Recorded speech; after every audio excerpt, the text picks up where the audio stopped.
여호와여, 내가 주께 대한 소문을 듣고 놀랐나이다. 여호와여, 주는 주의 일을 이 수년 내에 부응하게 하옵소서. 이 수년 내에 나타내시옵소서. 진노 중에라도 긍휼을 잊지 마옵소서. 하나님이 대만에서부터 오시며 거룩한 자가 바란산에서부터 오시는도다.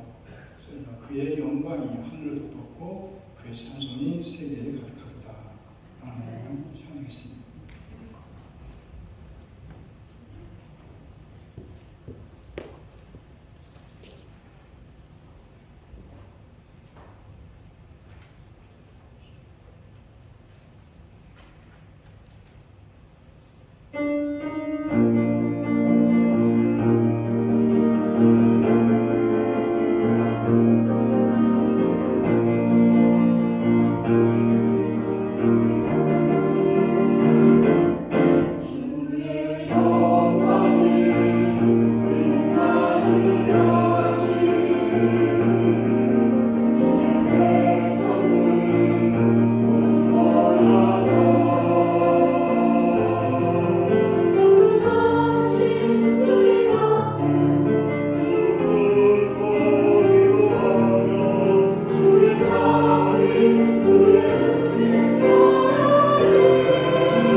새해를 맞이하는 이 아침에 지난 한 동안 우리들의 걸음걸음을 인도하신 에베네셀의 하나님께 먼저 감사와 영광을 돌려드립니다.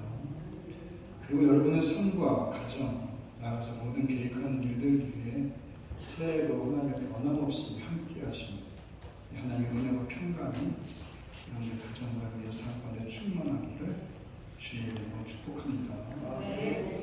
새해를 시작하면서 어떤 분들은 커다란 비전과 기대를 품고 설레는 마음으로 이 자리에 나오셨을 분들 계시고, 또 어떤 분들은 작년의 어려움과 아픔을 떨쳐내지 못해서 여전히 무거운 마음으로 이 자리에 나와 앉아 계신 분도 있을 수도 있을 것입니다. 그런데 우리가 기억해야 될 사실은 우리의 연약함이나 우리의 부족함보다도, 우리의 어떤 환경보다도 하나님의 신실하심이 더 크다는 것입니다. 2005년도에서 2026년도가 하는 시간의 경계를 넘어서서 변함없이 인도하시는 주님의 그 사랑을 믿으면서 올 한 해 동안 주님께서 여러분의 삶 속에 열어주실 새로운 기회와 축복을 기대하면서 발걸음을 힘차게 내딛는 귀한 한 해가 되기를 간절히 바랍니다. 오늘 본문의 하박국 선지자가 활동할 당시에 있었던 환경들이 우리가 겪고 있는 여러 상황과 여러 가지로 비슷합니다. 우선 외부의 상황 악화가 하나님의 백성을 힘들게 하고 바빌론이 공격해오고 굴욕을 강요합니다. 자기들 힘을 어떻게 막아낼 수가 없습니다. 다음으로 내부 문제가 이런 위기 상황 속에서도 하나님의 백성들을 보고 힘들게 하는 것은 영적인 지도자들이 도덕적으로 부패했고 영적으로 타락했고 그래서 하나님 앞에 이럴 때 하나가 되어서 기도해야 되는데 그런 위기 상황에 기도할 수 있는 그런 여건이 어려운 상황이 되었다는 겁니다. 그런데 오늘 본문을 보면 이런 상황 속에서 하박국 선지자는 놀라운 기도를 드리고 있는데 여호와여 주는 주의 일을 이 수년 내에 부응하게 하옵소서. 부응을 꿈꾸고 기도하고 있는 겁니다. 지금 바벨론에게 멸망을 파괴되고 있는데 이런 기도를 하고 있는 겁니다. 여러분 부응이라는 말이 뭡니까? 교회 다니면서 가장 많이 듣는 말 중에 하나가 이 부응이라는 얘기 아니겠어요? 부응회, 부응 사경회 이런 말도 있고 교회마다 우리 교회 부응했습니다. 우리 교회 부응하게 하옵소서. 기도도 참 많이 하지 않습니까? 이 땅의 모든 목사님들이 다 자신이 목회하는 교회가 부응하기를 간절히 열망하는 그래서 오늘도 열심히 목회를 하지 않습니까? 그런데 교회에서 이렇게 많이 쓰는 부응이라는 말이 도대체 무슨 뜻이냐? 부응이라는 말은 한자로 다시 부자에다가 일어날 훈자입니다. 그래서 다시 일어나고 다시 흥합니다. 이런 뜻이고 국어사전에 보게 되면은 세잔하던 것이 다시 일어나다 이런 뜻이라고 나와 있습니다. 근데 이런 말을 가장 많이 쓰는 데가 교회입니다. 교회에서 사용하는 부응이라는 말은 보통 교회가 성장할 때 쓰는 얘기인데 그것을 뜻하는 얘기 같은데 물론 맞는 말이지만 성경에 나오는 부응이라는 그런 좁은 의미가 아니라 훨씬 더 넓고 풍성한 의미가 있습니다. 오늘 하박국 선지자는 절망적인 상황에서도 부응을 꿈꾸고 있는데 모두가 포기하고 좌절하고 주저앉아 있는 상황에서 꿈을 꾸고 있습니다. 무슨 꿈입니까? 다시 일어나는 꿈. 부응하는 꿈을 꾸고 있는 겁니다. 도대체 어떻게 이럴 수가 있겠는가? 꿈을 꾼다는 얘기 사도행전 2장 17절을 보게 되면 이렇게 말씀합니다. 하나님 말씀하시기를 날새에 내가 내 영을 모든 무체에 부어주리니 너희 자녀들은 예언할 것이요 너희 장로들은 환상을 볼 것이고 너희 늙은이들은 꿈을 꾸리라. 여러분 이 단어 이 문장을 보면서 좀 의아해하지 않습니까? 좀 의문이 가지 않습니까? 꿈이라면 젊은이들이 꾸고 그리고 자녀들이 꿈을 꾸고 늙은이들이라고 표현하는 이 나이 먹은 사람들이 예언해야 되는 게 맞는 얘기 아니겠습니까? 자녀들이 예언을 하고 늙은이들이 꿈을 꿀 것이라고 근데 말씀을 하고 있는데 사실 노년은 꿈을 꾸기 힘든 시기 아닙니까? 이제 지난 날을 돌아보면서 회상하는 시기이고 그리고 그동안 살아오면서 쌓아왔던 경륜을 바탕으로 젊은이들에게 교훈을 하는 시기 아닙니까? 그래서 대부분의 노년기의 사람들은 과거의 추억들을 떠올리면서 하나님께 감사하고 그리고 남겨진 생애를 잘 마무리할 생각을 하면서 살아가지 않습니까? 그런데 이 말씀을 보면 노년기의 꿈을 꾸라고 말씀하고 있다는 겁니다. 그런데 여기서 한 가지 비밀이 있는데 바로 성령이 임했다는 겁니다. 그러니까 노년에 성령께서 임하시기 때문에 새로운 꿈을 꾸게 하셨다 이런 얘기 아닙니까? 실제로 성경을 보게 되면 노년기에 새로운 꿈을 꾸며 그 꿈을 실현해 나가는 사람들의 이야기가 많이 있습니다. 대표적인 사람이 아브라함 아닙니까? 나이가 76세 하나님의 부르심을 75세 하나님의 부르심을 받고 새로운 꿈을 꾸게 됩니다. 낯선 땅 먼한 가나안으로의 이민을 가는 꿈을 꾸지 않습니까? 가족들과 함께 그 꿈을 실현하고자 하는 이민을 떠납니다. 그리고 젊은이들도 감당하기 힘든 많은 일들을 겪지 않습니까? 더 놀라운 사람은 모세입니다. 나이가 80에 아브라함은 75세고 모세는 80에 하나님의 부르심을 받고 새로운 꿈을 꾸게 됩니다. 그 꿈이 워낙 큰 꿈이었기 때문에 원래는 사양하고 거절하지 않습니까? 그런데 하나님께서 강력하게 말씀하시고 약속하시기 때문에 결국 그 꿈을 받아들이고 그 꿈을 이루고자 애굽 왕 바로를 만나러 가지 않습니까? 꿈은 아무나 꾸는 것이 아닙니다. 그 꿈을 향해 과정이 감당이 힘들기 때문에 그 과정이 우리말로 해결할 수 없는 많은 난관이기 때문에 특히 노년기에는 더더욱 그렇습니다. 청년기에는 강건함과 기백이라도 있지 노년기에는 그것도 없지 않습니까? 그런데 성령이 함께하면 얘기가 달라진다는 얘기입니다. 노년기의 사람도 꿈을 꿀 수 있다는 겁니다. 제가 왜 이런 말씀하시는지 아십니까? 우리 교회 선배들 보면 한 해가 바뀔 때마다 저한테 늘 하시는 말씀이 있어요. 예전 같지 않다.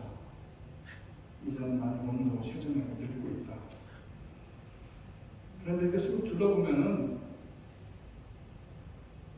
제가 젊은 층에 낄 정도로 교회가 많이 연세들이 계셨지만은 그렇게 상황이 그렇다 하더라도 금년에 우리 교회가 성령과 함께 꿈을 꾸자는 얘기입니다. 다시 부흥하는 꿈을 꾸자는 겁니다. 여러분 한 분 한 분도 성령과 함께 꿈을 꾸는 한 해가 되어야 되지 않겠습니까? 하박국 선지자는 무엇을 꿈꿨습니까? 바로 주의 일의 부흥을 꿈꿨다는 겁니다. 다른 일이 아닌 주의 일의 부흥을 꿈꿨다는 겁니다. 저와 여러분도 마찬가지입니다. 세상 일의 부흥이 아니라 주의 일의 교회 일의 부흥을 한번 꿈꿔보자 이런 얘기입니다. 오늘 우리는 사람의 일의 부흥을 두 눈으로 똑똑히 보고 있지 않습니까? 마이크로소프트로부터 시작된 PC, 구글로부터 시작된 포털 검색, 애플로부터 시작된 스마트폰, 그리고 오픈 AI의 챗GPT로부터 시작된 AI, 정보 시대에 빠르고 눈부시게 변화되어 온 세상의 변화를 우리 눈으로 이렇게 보지 않습니까? 그런데 우리가 생각하고 기대하는 부흥은 이런 사람의 일의 부흥이 아니라 하나님의 일의 부흥을 말씀하고 있는 것입니다. 대표적인 예로 초대교회 시절에 성령이 강림하며 일어났던 놀라운 역사와 같은 부분을 얘기하는 것입니다. 유대인과 이방인이 함께 어우러져서 공동체를 만들어서 참으로 성전제사를 대체하는 영으로 진리로 예배하는 교회 예배를 드리기 시작했고, 그리고 열방을 향해 복음이 전해지는 이 선교의 위대한 역사들을 보지 않습니까? 우리가 꿈꿔야 될 부흥은 바로 주의 일의 부흥, 이런 부흥이라는 겁니다. 영적으로 죽었던 영혼들이 살아나서 하나님의 자녀가 되는 부흥이고, 잠자던 영혼들이 영적으로 깨어나서 능력 있는 하나님의 일꾼으로 되는 부흥이고, 침체했던 공동체가 다시 활력을 되찾아서 하나님께서 맡겨주신 귀한 사명들을 힘있게 같이 협력해서 감당해 나가는 부흥을 얘기하는 거 아닙니까? 새해 우리가 이런 주의 일의 부흥을 꿈꾸어야 된다 이런 얘기입니다. 그런 꿈이 이루어지는 것을 우리 두 눈으로 똑똑히 볼 수 있는 거 아닙니까? 그래서 그런 열망을 담아서 우리 교회의 피로를 주여 부흥하게 하셨어. 여러분 주여 부흥케 하옵소서. 이건 난 시대에 뒤떨어진 얘기 같고 해묵은 이야기 같지만은 그래도 말씀을 제가 묵상하면서 이런 생각을 해봤습니다. 주의 일의 부흥을 꿈꾸고 나가서 그 꿈을 이루면 그 어떻게 해야 되느냐. 오늘 본문을 본 하박국 선지자가 부흥의 꿈을 꾸면서 그 꿈을 이루기 위해서 어떻게 했는지를 소개해주고 있습니다. 먼저는 말씀이 비유를 기울이라는 것입니다. 2절에서 하박국은 이렇게 말합니다. 여호와여, 내가 주께 대한 소문을 듣고 놀랐나이다. 주께 대한 소문을 듣고 놀랐다는 것입니다. 주께 대한 소문이 무엇입니까? 하나님께서 그간에 행하신 기록들, 소식들 아닙니까? 하나님께서 지금까지 이스라엘 백성들을 위해서 행하셨던 놀라운 일들에 대한 말씀들 아니겠어요? 하박국 선지자는 어떻게 이런 주께 대한 소문을 듣게 됐느냐? 어떻게 하나님께서 이스라엘 백성들을 위해 행하셨던 그 놀라운 일들에 대한 말씀을 듣게 됐느냐? 본문에서는 그 답을 찾을 수 없지만 우리가 말씀을 누채울 수가 있는 겁니다. 이스라엘 고대 시대의 상황을 보면은 그 답을 어렵지 않게 찾을 수가 있습니다. 하박국 선지자가 사역하는 때가 주전 600년대 초입니다. 지금부터 2600년 전인데 그 당시에는 이런 성경책이 있었던 것이 아니고 그 당시에는 모세오경이라고 하는 토라와 선지자들이 써놓은 옛 선지서가 몇 권이 있을 정도였다는 겁니다. 그렇다면 하박국은 이 말씀을 읽고 하나님께서 행하셨던 놀라운 일들을 알게 돼서 가능성도 있는 것이고 또 누군가의 전한 말씀을 듣고 알게 돼서 가능성이 있는데 당시의 영적 지도자들, 선지자들은 이 하나님의 말씀을 읽고 공부하면서 읽고 깨달은 것을 설교하고 가르침을 통해서 전하고 있었는데 하박국 선지자가 이런 말씀을 보고 감동을 받고 깨달은 가능성이 있다는 겁니다. 어찌됐든 중요한 얘기는 하나님의 이러한 말씀이 하박국의 귀에 들렸다는 겁니다. 그래서 하나님께서 행하신 그 놀라운 일들에 대해서 듣게 되었다는 것인데 더 중요한 것은 바로 듣고 놀랐다는 겁니다. 이 하박국의 아주 리액션, 반응 아닙니까? 아주 놀란 거 아닙니까?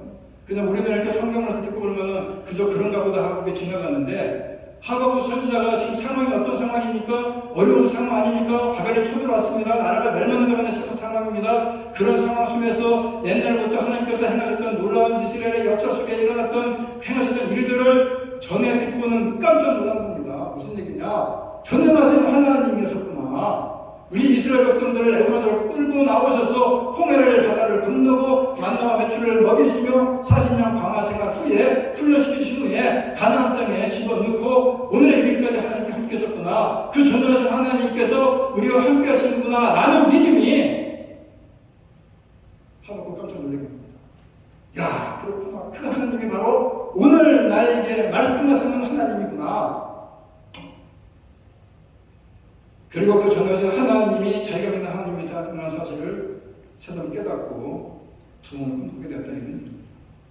하나님을 믿는 믿음으로 오늘도 그 부흥을 이룰 수 있다는 사실을 이 하박국 선지자가 깨달습니다. 놀라신 하나님께서 오늘 자기들을 위해 역사하시면은 지금 무너져가고 있는 이스라엘이지만은 다시금 일어날 것이다 라는 그런 꿈을 꾼 겁니다. 여러분, 부흥을 안 찾는 사람들은 없습니다. 부흥을 원하지만 부흥하는 비결을 알아야 부흥할 수 있는 거 아닙니까?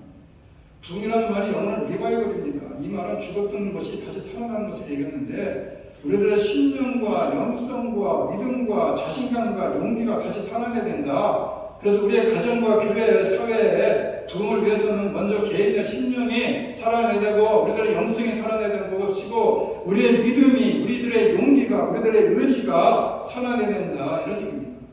그렇게 하기 위해서 어떻게 됩니까? 말씀을 받습니다. 말씀을 읽으면서 이 말씀이 남의 이야기가 아니라 이 말씀이 바로 오늘 나에게 주시는 말씀이고 나를 통해서 하시는 말씀이다 라는 깨달음이 오고 그런 깨달음들이 느껴질 때 하고 놀랐을 겁니다. 여러분, 성경을 보면서 놀라본 적 있어요? 두 번째는 하나님의 국률이 있어야 부흥을 하는 겁니다. 3장 2절에 여호와여 내가 주께 대한 소문을 듣고 놀랐나이다. 여호와여 주는 주의 일을 이 수년에 부흥하게 하소서. 이 수년에 나타내시옵소서. 진노 중에라도 국률을 잊지 마소서. 무슨 뜻입니까?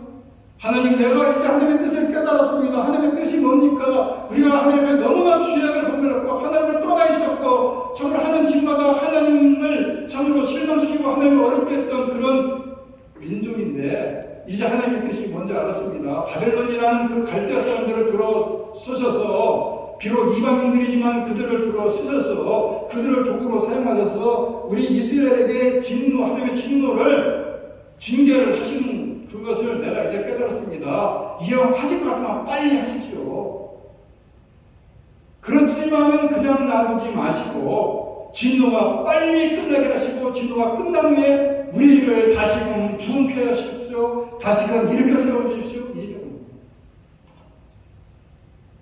그리고 심판과 진노 중에서도 하나님의 긍휼을 잊지 말아 주십시오. 하박국 선지자는 하나님의 진노와 심판 중에도 긍휼을 베풀도록 기도한 후에 이렇게 간구하고 있지 않습니까? 여호와여 수명에 풍성하게 하소서. 누구를? 유다민족을. 하나님이 유다민족을 하나님의 뜻대로 심판하시되 하나님의 때가 되면은 다시 살려주십시오. 이게 바로 부흥의 것입니다. 이게 바로 성경이 말씀하는 진정한 부흥이고 하박국 선지자가 그토록 간절히 기도한 부흥 아닙니까?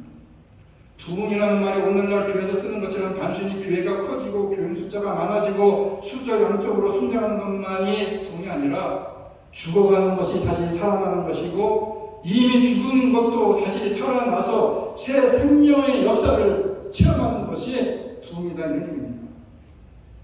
오늘 우리는 어떤 부흥을 해서 기도합니까? 어떤 부흥을 해서 어떤 무엇을 살려달라고 간구합니까?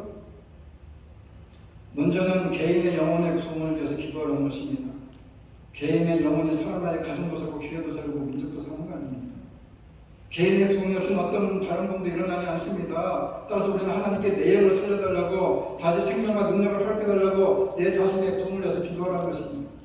다음은 우리의 가정과 가족을 해서 기도하라는 것입니다. 내가 살고 내 영이 살면 그 다음은 가족을 위해서 자녀를 위해서 기도하고 내 가정을 살려주고 부흥시키라고 간구해야 된다. 우리가 흔히 가족의 부흥 이러면은 뭐 자녀들이 아주 성공하고 자녀들이 잘 살고 모두 형통하다라는 것만을 생각하는데 아무리 이런 것들이 잘 되고 성공한다 할지라도 영이 죽어버리면 다 망하는 것입니다.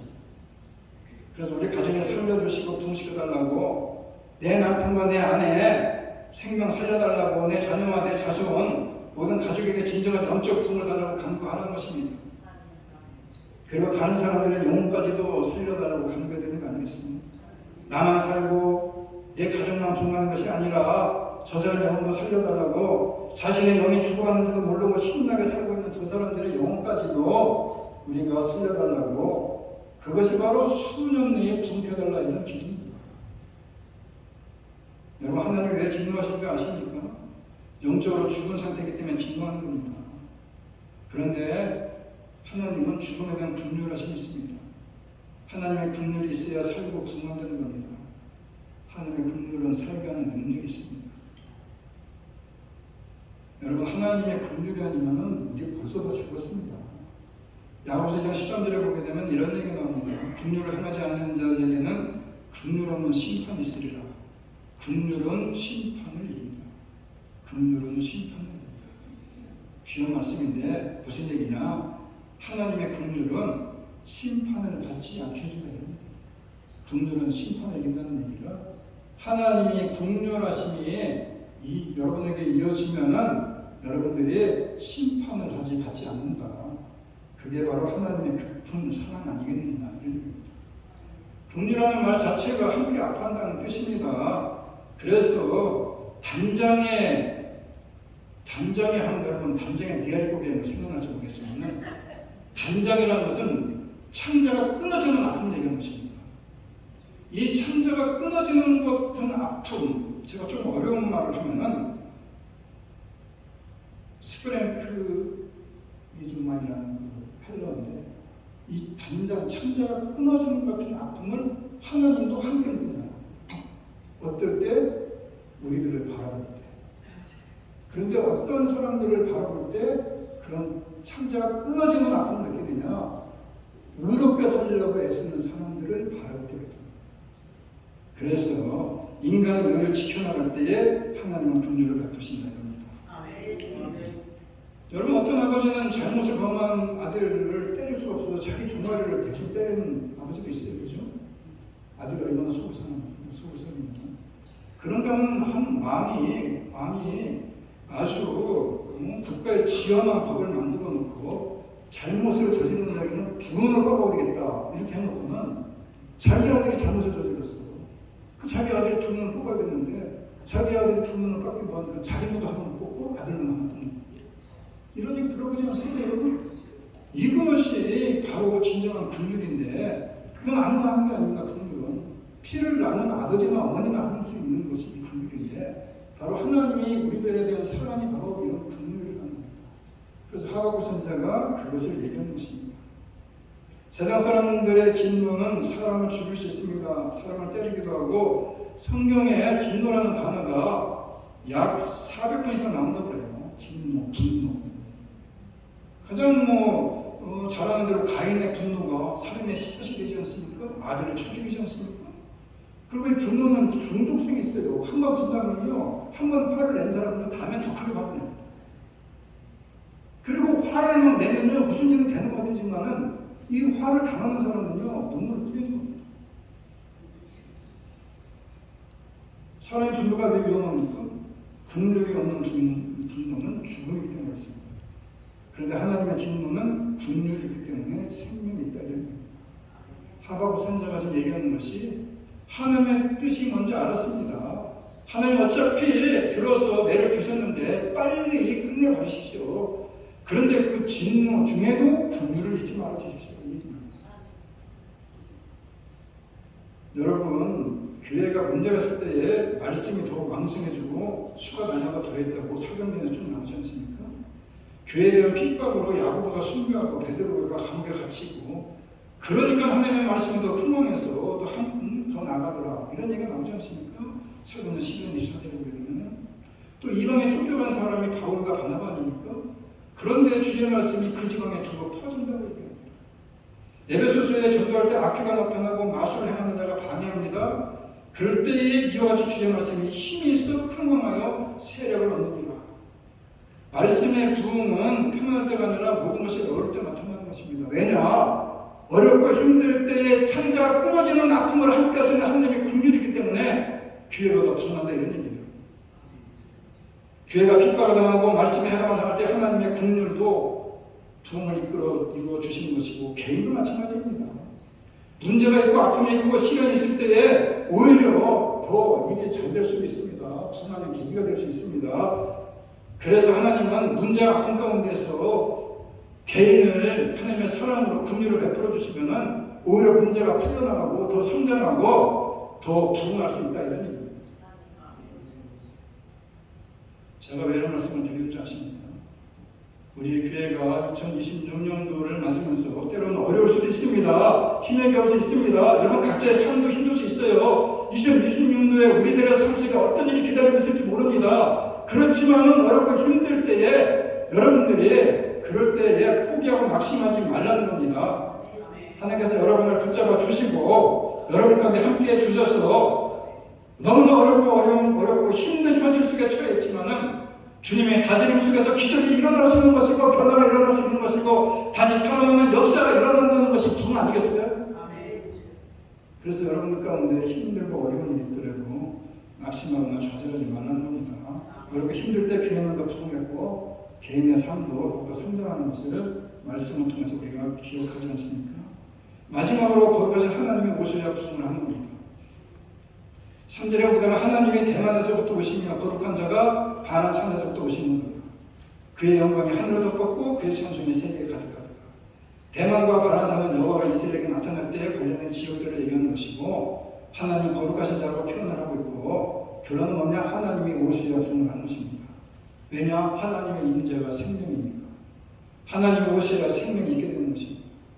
인간의 타락과 실패, 하나님의 백성의 개방과 억울함에도 불구하고 하나님의 뜻을 반드시 이루겠다고 말씀하시는 이 주님에 대한 소문을 듣고 하박국은 놀라와 기쁨을 되찾았는데 왜냐? 하나님이 오시고 거룩한 자가 오시기 때문입니다. 하나님이 오시면 모든 것이 성취되는 겁니다. 모든 것이 완전해지지 않습니까? 여러분도 어릴 때 이런 경험들이 있을 겁니다. 그리고 여러분들 자녀들에게 이런 말도 했을 겁니다. 아이들이 무엇을 사달라고 어머니에게 졸라댑니다. 어머니가 말씀합니다. 아빠 오면 다 사줄게. 저도 그렇게 들었습니다. 그때는 아빠가 오시면 모든 것이 다 되는 줄 알았습니다. 그런데 정작 아빠가 왔는데 어떻게 됩니까? 변화는 없습니다. 달라진 건 없습니다. 그러나 하나님이 오시면 모든 것이 달라지는 것입니다. 모든 것이 생겨나는 것입니다. 모든 것이 변하고 부흥할 수 있다 이런 얘기입니다. 시련을 당할 때 하나님의 임재를 체험하는 것이 시련에서 벗어나는 가장 큰 복 아니겠습니까? 하나님의 임재만 체험할 수 있다면 우리가 시련도 감당할 수 있는 것입니다. 지독한 시련의 순간에 하나님의 임재를 체험할 수 있다 이런 얘기입니다. 하나님의 임재는 우리의 부흥을 얘기하는 것이고 하나님의 임재는 우리가 살아가는 것을 길이고 하나님의 생명이시니 임재는 생명 아니겠습니까? 왜 우리가 살지 못하고 왜 우리가 부흥이 없느냐? 하나님 없이 우리끼리 노력하니까 부흥이 없는 것입니다. 하나님 없음이고 죽음이다 이런 얘기 아니겠어요?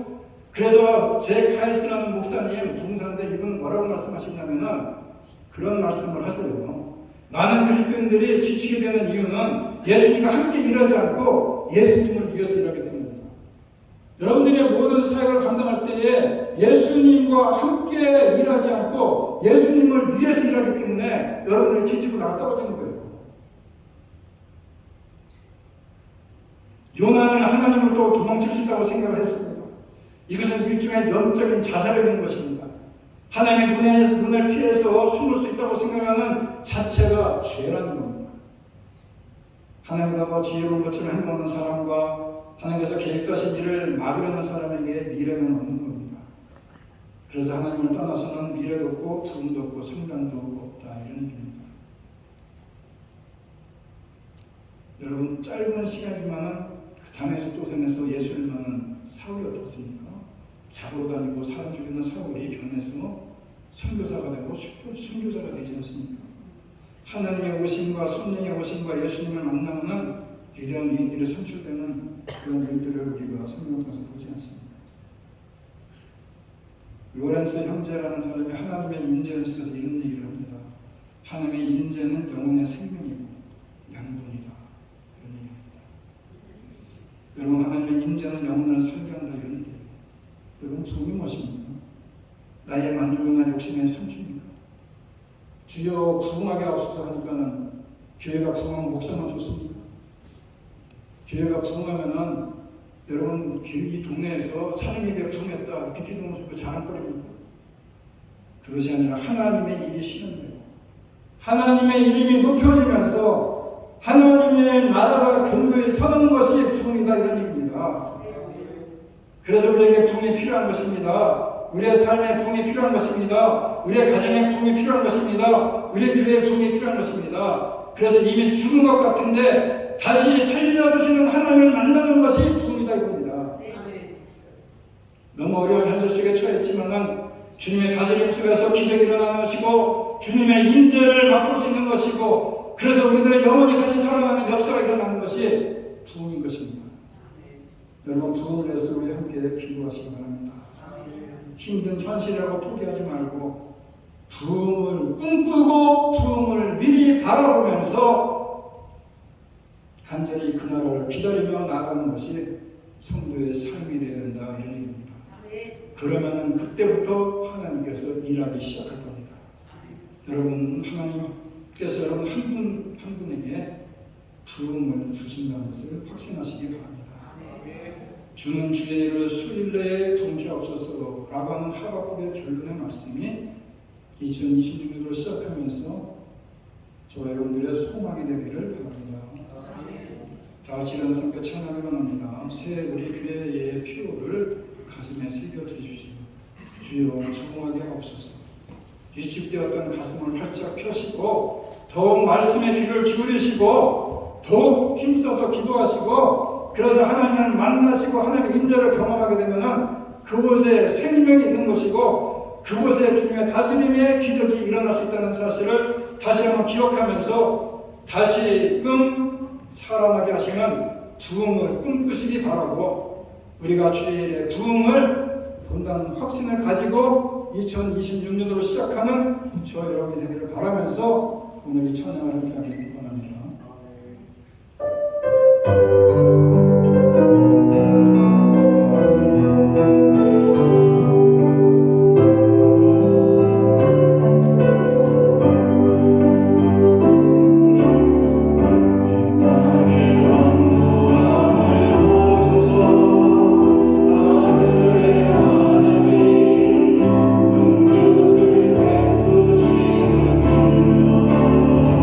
우리의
주여 부흥하게 하옵소서라는 제목 표를 가지고 올 한 해를 시작합니다. 우리가 이 일을 위해서 더욱더 말씀의 귀를 기울이게 하시고 더욱더 힘써 기도하게 하시고 그래서 우리 주님을 만나서 참으로 우리 가운데 너무나 어렵고 힘든 일이 처해 있다 할지라도 그래서 주님의 다스림 속에서 기적을 맛보게 하시고 하나님의 임재를 맛보는 다시 일어나 살아나는 역사를 맛볼 수 있는 귀하고 복된 한 해가 되게 하여 주시옵소서. 이제는 우리 주 예수 그리스도의 은혜와 하나님 아버지의 극진하신 사랑과 성령님의 교통하심이 주여 부흥케 하옵소서라는 표를 가지고 올 한 해 꿈을 꾸며 한 해를 시작하는 주님의 귀한 권속들 머리머리 위에와 이들의 두고온 가정과 일터와 자녀들 위해 이제부터 영원토록 함께 있을지어다. 아멘.